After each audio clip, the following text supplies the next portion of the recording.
godo jalup gavana mano masia William Oduol. Achiel kuom gima naka kisewacho.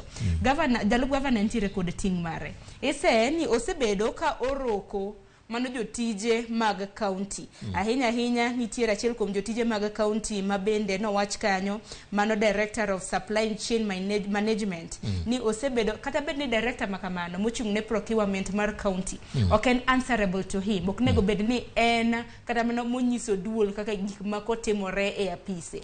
Oduol osebedo ka roke kanyo mar ng'iyo kaka pes county tiyo, mar ng'iyo kaka chenro mopogore tiyo. Mar ariyo mabende naneno ka isegodo ne odhi e romo ma ok mag county to tiyo gi omenda mago mag county. Mar adek otiyo marach gi omenda mago moko kuomge. Ting'eni magi koro king'iyo katiba marwa sula 181 article 181 makoro nyisowa kaka gigo mamiyo inyalo gol jatich mar sirikal kaka koro yo ma walose e wi jalup mar county governor ma Siaya. Nitie gima iluongo ni abuse of office and gross misconduct. Kama osechopo ni koro idwa chako roko ji kendo iroko ng'atno mabende ok en kata ng'ama i supervise kata matiyo ofisi. Mano koro ng'ato nyalo fuli kata nyalo wacho ni itiyo gi tekoni kaka deputy governor e yo marach. Manyiso ni koro jo MCS ma Siaya kata jogo mano yier gi jo Siaya nigi thuolo ma imiyo gi katiba mar mondo gitim gimanyo gitimo nyoro.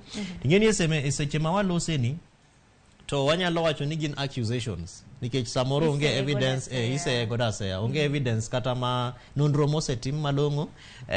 Oduol bende William Oduol bende pok wawinjo gik mowacho. Samoro asetemo nyaka chiko ita gigo mowacho obede TV obede radio obede kata liete moko ma wadhi e Siaya kata buche mopogore.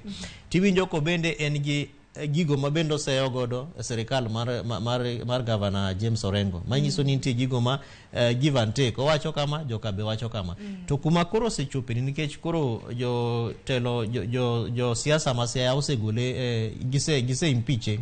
Motion to impeach ose process mar impeachment osechakre.